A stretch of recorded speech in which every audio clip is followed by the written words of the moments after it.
of the Box, membahas apapun yang Anda mau. Indonesia tanah airku cinta, Nusantara merdeka bineka tunggal ika. Bersama Awang Ajiwasita dan Om Bob. Greetings to each and everyone. Anytime you meet, I greet anyone. Whether it namaste, assalamu alaikum. Salam, salam, salam. Halo, apa kabar? Bertemu lagi di Out of the Box, membahas apapun yang Anda mau. Bersama Awang Ajiwasita dan Om Bob. Episode kali ini kita akan buka dengan sebuah komentar yang masuk dari Pak Eman Suwarto. Beliau menyampaikan bahwa sebaiknya mata pelajaran agama di SD, SMP, SMA itu dihapus aja. Biar masalah pendidikan agama ditangani langsung oleh lembaga-lembaga pendidikan agama terkait, supaya soal agama ini nggak simpang siur. Menurut Om Bob gimana ini? Ya, masalah pelajaran agama di sekolahan formal, yaitu SD, SMP maupun SMA, bahkan sekarang ada di tingkat playgroup ya, itu memang sudah menjadi bahan pemikiran yang dalam oleh kalangan-kalangan beberapa kelompok masyarakat. Ya, kalau kita melihat bahwa tanah air kita ini mutu pendidikan sains, teknologi ya, itu kenapa kok dikatakan kalah dibandingkan dengan negara-negara yang lain.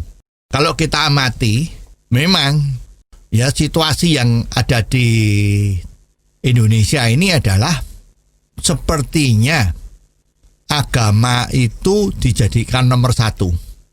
Apakah ini jelek? Bagus. Ya, agama nomor satu bagus. Tetapi mestinya jangan jomplang. Jomplang gimana? Misalnya kalau skala bagusnya itu 10, kalau agama 10, tapi teknologi pengetahuan umum di Indonesia itu porsinya sepertinya cuman di angka 6. Ya, itulah sebabnya kalau ada lomba-lomba yang sifatnya bukan teknologi, ya, itu selalu Indonesia itu menonjol sekali. Kalau kita lihat, ya juga tempat-tempat ibadah di Indonesia itu luar biasa banyaknya.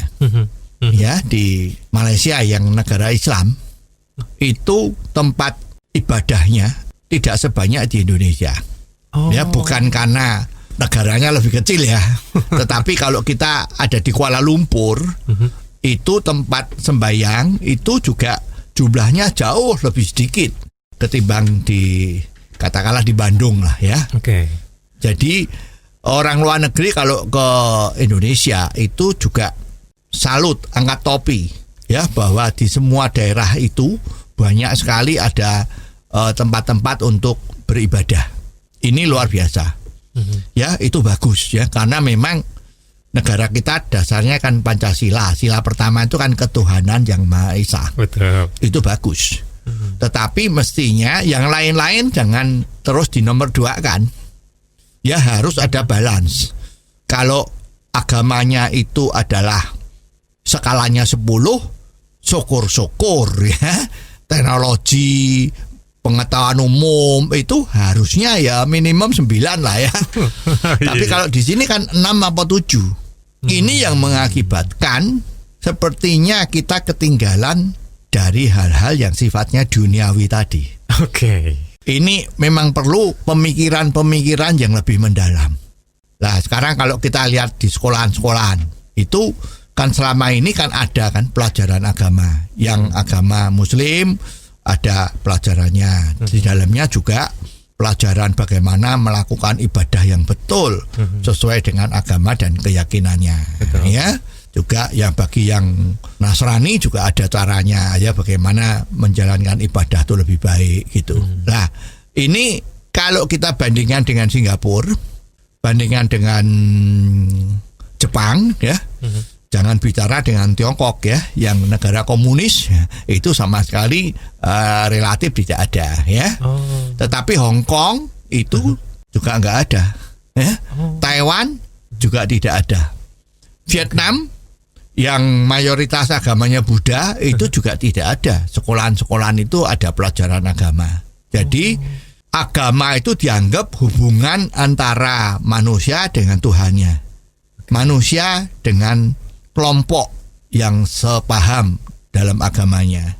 Ya, jadi sekolahan tidak memberi pelajaran untuk beragama yang baik itu bagaimana, tetapi yang diajarkan di sekolahan itu adalah bagaimana kita sebagai manusia yang universal yang berbuat terhadap sesamanya. Ya, jadi di sini lebih ditekankan kepada budi pengertiannya, ditekankan kepada tradisi negaranya.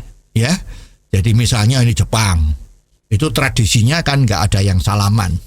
Oh iya. Nah, itu diajari dari karena di sekolahan diajarin seperti itu.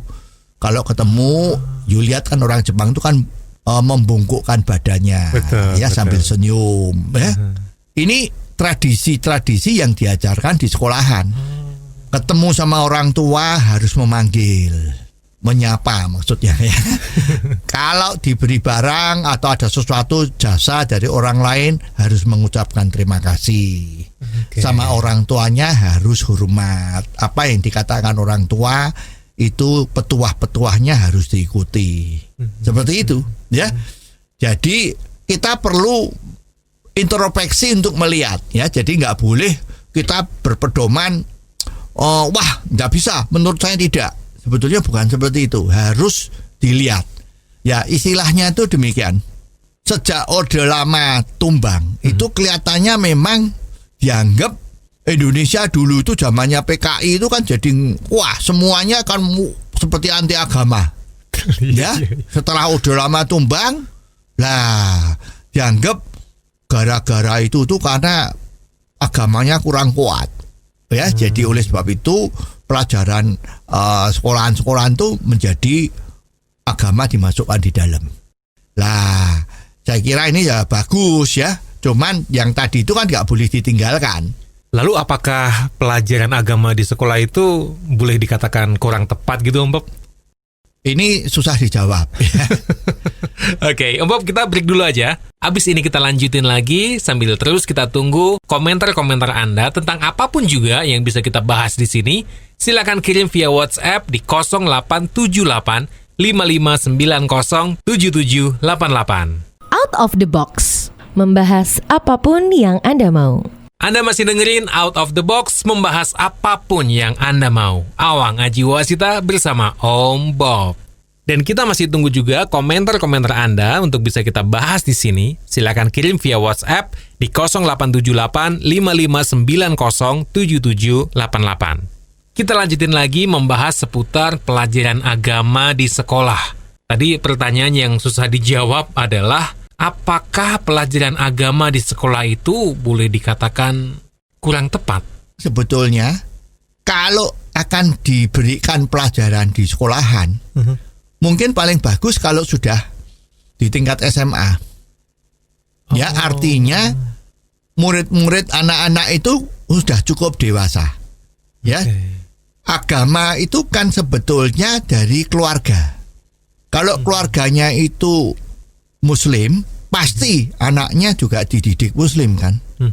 Bagaimana sholat, bagaimana puasa, bagaimana baca Al-Quran. Itu pasti dari keluarganya. Ya, nah, jadi dia penanaman ibadah dan keyakinannya itu harus dari orang tuanya. Ya, jadi dia akan berkembang menjadi itu. Nah, kalau sudah menjadi dewasa, dia di SMA.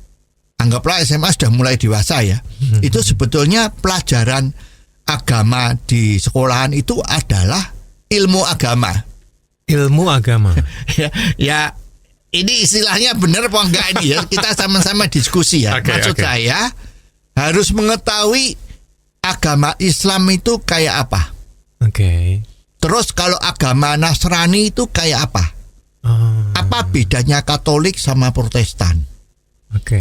Agama Buddha sama Hindu itu kayak apa? Agama Shinto itu kayak apa? Terus kalau ateis tidak bertuhan itu kayak apa? Ini jadikan pengetahuan. Ya, jadi anak didik kita setelah SMA dia bisa mengerti perbedaannya. Ya, jadi bukan hanya taunya agama yang dianut saja. Padahal untuk kehidupan di dalam dunia, di dalam masyarakat, itu orang paling bagus kalau mengerti semua agama. Mengerti loh ya. Bukan keyakinannya banyak loh ya, bukan. Ya. Jadi keyakinannya satu, tapi dia tahu. Oh, kalau ini itu begini, kalau itu tuh begitu. Ya, jadi kalau kita lihat tokoh-tokoh dari NU maupun Muhammadiyah, bukan yang lain tuh tidak ya. Itu jelas bahwa mereka kalau sudah lulusan Al-Azhar di Mesir sana luar biasa. Ya, keyakinannya bagus, tapi pengetahuan agama yang lain juga tahu. Nah, ini rasanya yang harus diperlukan. Ya, jadi sekolahan-sekolahan itu ya perkara keyakinan biar dengan keluarganya, dengan imamnya, ya, dengan komunitinya. Tetapi kalau di sekolahan harusnya buat why how-nya sebuah agama. Ya, jadi bukan keyakinan lagi yang diajarin. Nah, itu mungkin loh ya. Mungkin ini bisa lebih baik. Jadi tergantung sekarang pemimpin-pemimpin kita tuh punya pemikirannya gimana. Harus melihat dunia luar. Jangan cuma lihat Indonesia, jangan lihat suatu negara tertentu, tapi harus melihat secara keseluruhan ya. Amerika yang negaranya demokrasi, 100% demokrasi kan, sehingga demo tidak mau lockdown. Itu demokrasi, dia mengeterapkan demokrasi ya. Disuruh pakai masker nggak mau. Demokrasi di Amerika ya. Walaupun sekarang Trump itu sudah pakai masker juga, ngakui kalau ternyata harus pakai masker. Di Amerika juga pelajaran agama itu tidak ada, kecuali di sekolahan-sekolahan yang memang dasarnya agama. Itu ada. Seperti kemarin sekolahan yang Donald Trump di depannya sambil foto waktu ada demo. Demo diskriminasi itu kan, protes yang namanya Black Lives Matter itu kan. Itu kan dia foto di depannya gereja episkopal ya. Nah, itu kan ada sekolahan yang dasarnya agamanya episkopal. Nah, itu kan boleh, memang ada ya. Tapi kalau namanya sekolah negeri itu relatif nggak ada. Lalu bagaimana kalau di Indonesia, Om Bob? Ya, di Indonesia sebetulnya sama saja. Kalau sekolah agama, misalnya pesantren, itu banyak pesantrennya. Pesantren itu jelas, karena itu dari Muslim, dari Islam. Ya, jadi memang di sana adalah pelajarannya relatif seperti itu. Banyak untuk ibadah-ibadah, bagaimana menjadi seorang Muslim yang baik, macam-macam. Tetap di dalamnya itu ada ilmu-ilmunya. Ya, itu boleh. Ya, jadi kalau sekolahan yang Nasrani, ya karena dia mengklaim bahwa ini adalah sekolah Nasrani, misalnya ada Universitas Katolik, ya kan? Ada Universitas Kristen, ada Universitas Islam. Di Jogja itu ada sekolahan yang bagus, UII kan? Universitas Islam Indonesia itu tokoh-tokohnya jago-jago itu, hebat-hebat. Ya, itu udah jelas. Pelajarannya pasti ada pelajaran bahasa Arab, membaca Al-Quran. Ada itu. Di sekolahan-sekolahan Muhammadiyah juga ada. Itu nggak apa-apa. Tapi mestinya yang sekolahan negeri itu ya lebih baik dikurangin atau dihilangkan, Om Bob? Ya, ini pertanyaan mancing ya. Karena memang pertanyaannya mancing, berarti jawabannya nanti aja setelah break. Out of the box, membahas apapun yang Anda mau. Terima kasih Anda masih terus dengerin Awang Ajiwasita bersama Om Bob. Tentunya di Out of the Box membahas apapun yang Anda mau. Kita lanjutin lagi sambil terus kita tunggu komentar-komentar Anda tentang apapun juga yang bisa kita bahas di sini. Silakan kirim via WhatsApp di 0878 5590 7788. Tadi kalau pelajaran agama di sekolah negeri itu sebaiknya dikurangin atau dihilangkan, Om Bob? Wah, ini susah ya. Ini nggak bisa dijawab lah ya. Ini urusan beliau-beliau yang ada di pemerintahan, ya. Tapi mestinya memang harus melihat dari dunia luar, ya. Tidak boleh kita tuh hanya melihat dari kacamata kita sendiri. Kalau mau maju tuh harus melihat di luar. Di di luar tuh kayak apa? Apakah bisa diterapkan di tempat kita? Kalau bisa ya diterapkan. Nah, kalau kayak gitu bisa menimbulkan gejolak nggak, Om Bob? Maksudnya kalau ada perubahan-perubahan yang dari luar diterapkan di Indonesia. Iya, betul. Ya, yang namanya pemimpin itu kan harus juga menjadi risk taker kan. Oke. Kalau semua orang tidak berani sebagai risk taker, ya negara kita nggak bisa maju. Misalnya COVID-19 ini harus mengeterapkan protokol kesehatan dengan ketat. Nah, sekarang aparat yang bertugas ini, wah, nanti kalau saya terlalu keras, nanti saya dimusuhi sama masyarakat. Wah, daripada saya dimusuhi, nanti kalau ada survei, ya kan, ternyata saya termasuk aparat yang tidak disukai sama masyarakat. Nanti saya pangkatnya nggak naik. Jadi dia tidak berani ngambil risiko seperti itu. Jadi kalau ada masalah pelanggaran protokol kesehatan, terus ya udah cincai lah. Ya nggak apa-apa lah. Demi supaya dia tidak dikatakan tidak pro masyarakat. Oke. Demikian juga kalau menjelang pilkada, ya ada pemimpin kita yang melihat calon untuk jadi kepala daerah misalnya ya, dia juga melihat ada situasi yang tidak bagus, ya. Tetapi situasi yang tidak bagus ini dilakukan oleh kelompok-kelompok yang cukup besar masanya. Wow. Ya. Lah, calon yang ikut pilkada ini mestinya menurut nalarnya dia ini nggak benar, harusnya tidak boleh. Oke. Tetapi dia mendukung. Aneh toh? Demi, karena dia bukan risk taker. Oke. Jadi dia mikirkan kepentingannya dia, tidak mikirkan kepentingan yang lebih gede. Nah, ini kalau negara orang-orangnya seperti ini semua, ya betul juga pertanyaannya. Kapan negara kita ini mau maju? Kalau pemimpin-pemimpinnya itu bukan tipikal risk taker. Om Bob, risk taker itu kan bahaya sekali. Iya. Ya. Tapi kan ingat, risk taker tuh ya bukan ngawur. Oke. Risk taker tuh harus calculated risk. Jadi risiko yang sudah diperhitungkan bahwa risiko ini tidak akan membunuh kita sendiri. Risiko ini bukan risiko bunuh diri. Jadi itu ada selahnya. Ya, ada langkah-langkahnya. Bagaimana kalau ini plan A gagal, berarti harus pakai plan B. Kalau plan B gagal, harus pakai plan C. Jadi ada satu, kalau ini seperti ini, risikonya munculnya seperti ini. Nah, risikonya itu masih bisa kita atasi enggak? Ini namanya risiko yang calculated, sudah diperhitungkan. Jangan risiko yang ngawur. Seperti itu ada kebakaran ya, satu gedung kebakaran, terus itu namanya pemadam kebakaran, itu katanya kan harus bekerja keras ya kan. Wah, dia tidak membawa alat-alat perlindungan diri, langsung masuk di bangunan yang terbakar itu, ya pasti mati toh. Iya. Itu memang orangnya berani ngambil risiko, tapi risiko yang ngawur. Nah, kalau kita mempunyai pemimpin yang risikonya ngawur ya, malah hancur negara kita. Jadi kalau mau milih pemimpin ya, dia harus berani ngambil risiko, tetapi risiko yang sudah diperhitungkan. Ya, nah, ini ada presiden yang terkenal di sana ya, yang dulu dipilih kepengin membuat negaranya menjadi lebih hebat lagi, mengembalikan kejayaannya. Ternyata, wah, ini kadang-kadang tindakannya nekat. Ya itu nekat, ya apakah perhitungannya betul atau tidak? Tapi ini terlalu nekat.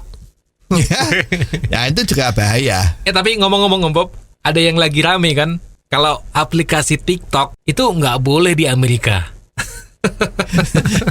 Ini juga pernyataan seorang presiden yang ya gimana ya? Dia kan selalu mengunggul-unggulkan bahwa Amerika itu adalah negara demokrasi yang sebebas-bebasnya, ya. Ya, jadi apapun boleh ya, itu Amerika ya. Nah, sekarang dia mengatakan ini TikTok tidak boleh di Amerika. TikTok kan tahu kan, TikTok itu satu program video pendek yang di aplikasi TikTok itu yang buat dari orang Tiongkok sana, Betul. walaupun punya kantor di Amerika, ya. Itu sekarang menjadi aplikasi yang paling banyak diunduh di dunia. Di Amerika itu ada ratusan juta, di seluruh dunia ada lebih dari miliaran ya, pokoknya miliaran. Itu lebih banyak dari Facebook, lebih banyak dari Twitter ya, lebih banyak dari WhatsApp ya. Pokoknya ini betul-betul TikTok ini fenomenal sekali. Ini sekarang sama Presiden Trump bilang TikTok tidak boleh lagi ada di Amerika. Katanya mau bikin Amerika, mau dibikin Make American Great Again ya. Ini ternyata dia takut sama TikTok. Out of the Box, membahas apapun yang Anda mau. Anda masih dengerin Out of the Box, membahas apapun yang Anda mau. Awang Ajiwasita bersama Om Bob. Wow, Awang tuh nggak sabar pengen ngelanjutin lagi diskusi kita seputar Presiden Trump yang melarang TikTok di Amerika. Ini lagi rame nih. Ya. Dia mengatakan bahwa TikTok itu bisa disisipi menjadi mata-matanya. Data-data pengguna TikTok itu bisa dikasihkan ke Partai Komunis Tiongkok. Nah, ini dia pakai isu-isu komunis. Ya. Karena besok November kan menjelang pemilihan presiden. Betul. Lah, mungkin Presiden Trump ini kepingin menang lagi di sana kan. Jadi dia harus menggunakan segala cara supaya dia menjadi hero. Pahlawan. Ya, makanya Amerika kan paling terkenal kalau anti komunis. Makanya dia tidak ngomong bisa bocor. Ya, dimanfaatkan oleh orang-orang di Tiongkok, tapi dia menggunakan bisa dibocorkan ke Partai Komunis Tiongkok. Nah, komunis kan. Nah, supaya orang Amerika itu, wah ini Trump adalah hero, wah, supaya dipilih lagi. Ya, padahal kalau bicara demokrasi, begitu dia melarang, itu sebetulnya sudah melanggar demokrasi. Oh iya. Ya. Nah, sekarang bicara security, ini data-data bisa bocor ke sana. Padahal kalau kita pakai akal sehat, kalau kita punya account Facebook, ada kan? Ada. Punya account Twitter, ya kan? Punya account WhatsApp, ya kan? Itu semua ada di Amerika kan? Betul. Google kan? Yes. Apakah data kita itu tidak ada di Amerika sana? Kan ada kan? Kenapa kok dia tidak ngomong bahwa Facebook juga datanya bisa diambil sama Amerika? Ya. Kenapa kok ngomongnya ini membahayakan data-data yang di TikTok? Nah, sekarang kalau kita negara-negara yang bukan Amerika, kan boleh tanya, data-data saya ini yang di Facebook saya, di Twitter saya, kan juga bocor. Betul. Sampai di Amerika sana. Yang namanya big data. Ya, Trump juga ngomong, data-data orang Amerika, tahu temennya siapa, kebiasaannya apa, itu nanti bocor ke Partai Komunis Tiongkok. Itu bahaya. Nah, sekarang data-data kita kan juga sampai ke Amerika. Amerika mau dibocorkan kepada siapa ya? Urusan yang punya data kan? Urusan Google lah, urusan Twitter lah, urusan Facebook kan? Betul. Nah, ini kan jadi aneh ya. Jadi, nah ini sebetulnya ya ditertawakan. Dan sekarang TikTok dipaksa harus dijual kepada Microsoft. Oh iya. Kalau tidak dijual, maka dia akan ditutup, tidak boleh di Amerika. Lah, sekarang kan Presiden Trump ini ikut-ikut sama negara lain yang suka ngeband itu. Ya kan? Pokoknya anggar rame sedikit, ban, ya. Artinya diboikot, tidak boleh masuk, ya. Indonesia dulu kan juga pernah kan? Oh, sempat itu ya? Waktu itu ada Telegram itu. Ya karena dalamnya ada pornografi terus di-ban, nggak boleh. Aplikasi Telegram itu ya? Ya itu betul. Ya, tapi setelah pemiliknya Telegram itu datang memberi penjelasan kepada Menkominfo ya, juga memberi jaminan bahwa dia tidak akan ada lagi pornografi, tidak ada yang menjatuhkan, menjelek-jelekan pemerintah di Indonesia ya. Wah, dibuka lagi. Kan mestinya gitu. Ya, jadi nggak langsung ditutup, harus dibeli sama Gojek misalnya. Kan nggak boleh. Pemaksaan gitu kan nggak boleh. Oke. Dan kita sekarang menuju ke komentar selanjutnya ya Om Bob. Kali ini ada komentar dari Pak Dedi. Jadi Pak Dedi ini menyampaikan kalau beliau sudah bekerja keras demi menghidupi keluarganya, tapi malah mendapat komentar bahwa kamu tuh kerja mulu, mata duitan banget sih. Nah, menurut Om Bob gimana? Ya ini memang fenomena seperti ini memang terjadi ya. Banyak sekali orang yang kerja keras dari pagi bangun subuh sampai malam, sampai jam 10-11 itu masih kerja keras ya, karena dia sadar bahwa kalau tidak dengan kerja keras itu kesempatan untuk mengumpulkan uang tabungan besok di hari tua itu agak susah. Nah, ya jadi dia mumpung masih muda, dia kerja keras ya.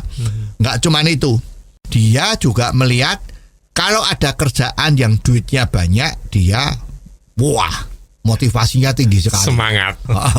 Tapi kalau nggak ada duitnya atau duitnya kecil, dia mikir aku cari yang lain aja yang duitnya lebih besar. Oke. Ya. Nah ini kan orang-orang tetangga kita itu mikirnya adalah kamu tuh kok moto duitan ya, bahasa Jawanya gitu, mata duitan ya. Kalau suka lihat cewek namanya mata keranjang. Ini suka lihat duit, suka cari duit tuh namanya mata duitan. Mata duitan. Ya. Nah, oleh sebab itu orang jadi ragu-ragu. Mau maju gimana? Ya, mau cari duit lagi nanti suaranya nggak enak gitu kan? Nah, oleh sebab itu maju mundur. Kalau maju terus, tetangga-tetangga teman-temannya mengatakan dia itu mata duitan ya. Jadi dia merasa aduh ada tekanan gitu ya. Tapi kalau mundur pendapatannya tidak sebesar waktu dia dikatakan kategorinya mata duitan tadi ya. Tekanan-tekanan ini harus dicarikan solusinya ya supaya kita terlepas dari tekanan itu.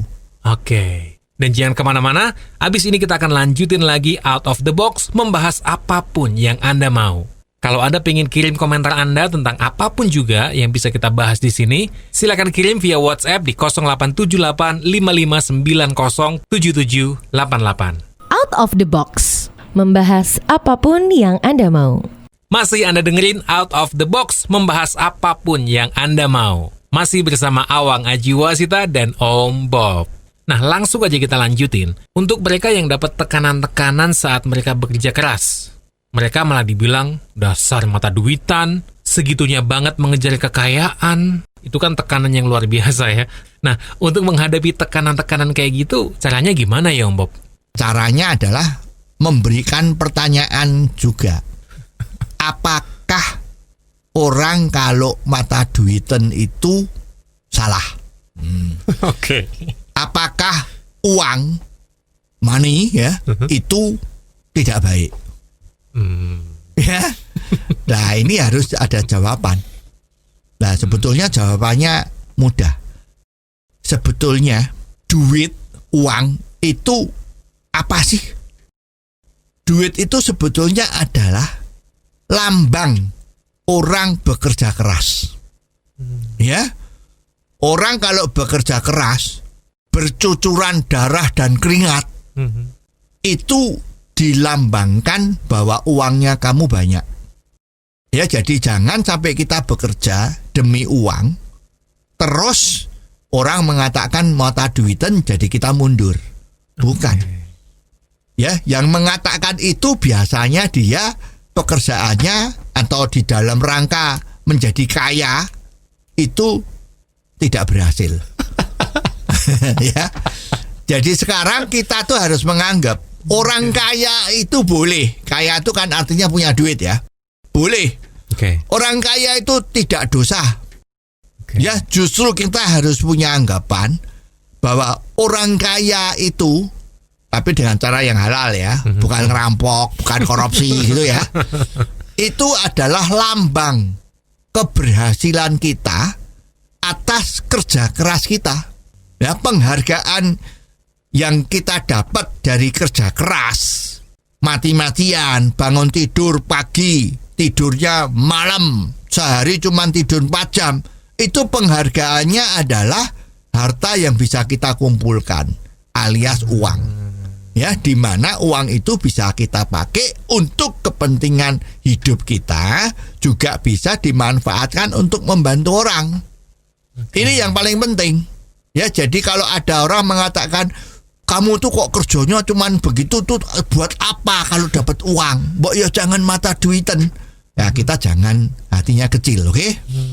Kamu harus membalikkan sikap itu menjadi apa kalau saya kaya itu dosa, gitu. Ya, kekayaan itu adalah satu penghargaan prestasi atas kerja keras saya. Ya, bagi yang ngomong begitu ditanyain, lah kamu sudah kerja keras belum? Saya sudah kerja keras. Lah kamu kok belum pernah kaya? Ya, jadi mestinya mulai sekarang seluruh teman-teman, seluruh masyarakat jangan nganggep kalau kaya itu dosa. Kaya itu tidak baik. Kaya itu mata duiten. Itu harus mulai dihilangkan. Ya, jadi kalau masyarakat semua itu kepingin punya duit banyak, itu namanya masyarakat kita menjadi produktif, bukan konsumtif. Bisa punya duit banyak, bisa punya kekayaan, bisa membantu orang, itu kehidupan yang paling mulia di dunia ini, maupun juga di akhirat. Ya, cari duitnya di dunia, kalau kamu beramal, itu nabung untuk kehidupan di akhirat. Nah, itu yang harus kita lakukan. Jadi mulai sekarang jangan takut cari duit. Sepanjang kamu halal, sepanjang kamu betul, tidak korupsi, tidak ngerampok, tidak nipu, ya itu bisa ya. Wait, Om Bob, tapi kalau kita jadi pedagang, ada yang bilang katanya menipu karena kita kan main harga gitu. Itu gimana? Ya, ini ya memang namanya pedagang itu kan ya ngomongnya tidak jujur. Misalnya, harga modalnya sekarang 1.000 ya, terus kamu jual 1.200, ya, terus ada orang nawar 1.100, kita bilang wah maaf, modal kita modal kita aja nggak cukup 1.100, modal saya lebih dari itu, jadi saya cuma untung 50, padahal modalnya kan 1.000, tapi kan kita ngomongnya modal kita lebih dari 1.100. Nah, itu gimana coba? Ini terus takut, berarti ini nipu, berarti kita tidak jujur. Ya tidak bisa begitu. Ya, jadi ini pandangannya soal menipu itu bukan seperti ini. Ya, ini adalah ilmu dagang.